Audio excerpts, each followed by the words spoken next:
Good Samaritan uses serum or plasma testing as opposed to whole blood testing. I'm not familiar with their specific technique or methodology. I haven't undergone training for their methods, but it is my understanding that this type of sample used for their method is serum or plasma. Would somebody's age be a factor in determining the amount of water in their blood? I don't know. Could somebody's gender affect the amount of water in their blood? Yes. When your sister went back up the driveway to go in the house, when was the next point you had any chance to see the SUV? When we were passing it. When you were passing the SUV, where was it located in relation to the house, flagpole? Directly in front of the house, like a car length from that. Car length from the flagpole? Yes, give or take. There was a woman in the driver's seat of the black SUV in front of me, sitting there with her hands on the steering wheel at 10 and 2. How did you see them inside the car? Their dome light was on. As you were parked at the driveway, the entire time, that generally 5-minute time, did you ever see anybody get out of the SUV and walk down the street towards the driveway? I'll allow it. No, I did not, sir. Did you ever see any person other than your sister outside of those vehicles the entire time that you were at Fairview? I'll allow it. No, I did not, sir. You certainly didn't see a 6'1" man in the SUV in the passenger seat, correct? Correct, sir.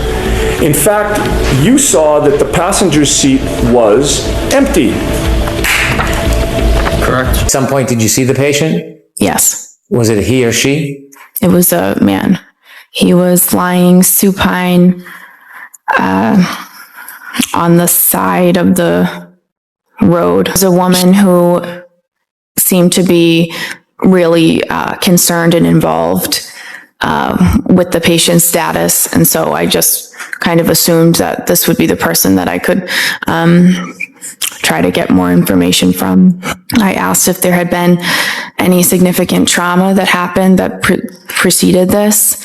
And she answered with a series of statements that she repeated. I hit him. I hit him. There was a woman next to us who told her to calm down, stop talking, calm down, you're hysterical. So she repeated, I hit him. And a police officer asked her, said, you what? And she repeated it again, I hit him. After Ms. McCabe interjected and the defendant made those statements about hitting him, did you persist in getting more information, asking to clarify what she meant by I hit him? No, I did not. Why not? I felt at that point, given the situation and how disturbing, and it was a very emotional situation, the woman was very upset. I didn't feel comfortable pushing and asking for more. I just didn't think that it was the right time for that. And it was also really not my place at that point. And I feel like that was something that the police that's more their role. So it provides information on the sample's size and pigments. And how is that utilized in your comparative? 3-cord, the leaf blower was used after John O'Keefe was gone. He was already removed from the scene at that point when Lieutenant Gallagher from the police. You can't say Lieutenant Gallagher. It's Lieutenant Leaf Blower. Lieutenant Leaf Blower Gallagher was utilizing the leaf blower after Police Officer John O'Keefe was removed to the hospital. Do you recall that Mr. Brennan yesterday asked you, before you left, were you having any conversations with the defendant, and you answered yes? Recall that yesterday? Is that at the hospital? I'm asking you yesterday, do you recall Mr. Brennan asking you, before you left essentially the scene, were you having any conversations with the defendant, and your answer was yes? You're talking about Lee, I'm just trying to make sure we're talking about the same instance. Are we talking about when we left the hospital or when we left Fairview Road? When you were at Fairview Road, leaving Fairview Road. We're talking about the same subject of what Ms. Reed supposedly told you or asked you. So on the way to, you're talking on the way to the hospital in terms of left. When we left, Well, before you left. He meant before you left the scene. Okay, When no, you I'm were- just trying to clarify. Again, it's the same conversation, Mr. Whitley. I'm not trying to trick you. Mr. Yannetti, he just asked for a point of reference. It's clear, now go. Understood. And Mr. Brennan said, can you share with the jury what those conversations were about? And your answer was, so we were talking, she was upset. She kept asking if there was any chance her husband could be alive, even sitting outside in the snow without any coat for many hours. Do you recall that answer that you gave yesterday on direct examination? Yes. That was the first time that you mentioned that she said, supposedly, or asked supposedly, about him sitting outside in the snow, correct?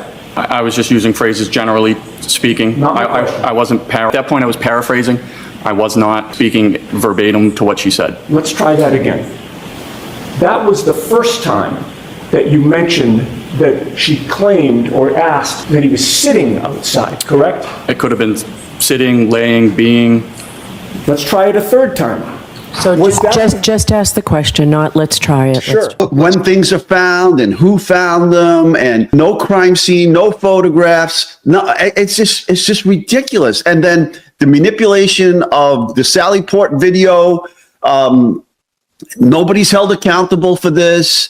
Okay, this is ridiculous. Ridiculous. Upon examining and comparing item 3-2, 7-12, and 7-14, I had concluded that 6 of the 9 pieces of glass from 7-12 perfectly fit with item 3-2, and the remaining 3 of the 9 from 7-12 did not have a physical fit to item 3-2.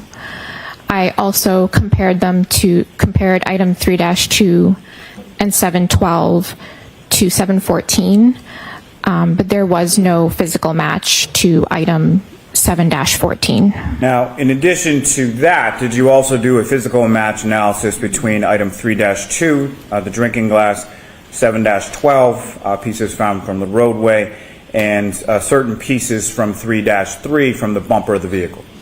Yes, I did. And what did you conclude based on that physical match analysis between those items?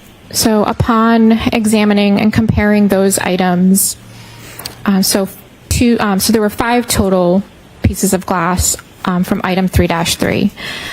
I used 2 of those pieces for physical match comparison to the items recovered from the road. Upon my examination, I did not, there was no physical match between those 2 pieces from item 3-3 to any of the pieces recovered from the road. Like, what are you physically seeing when you're examining the data from a microspect? So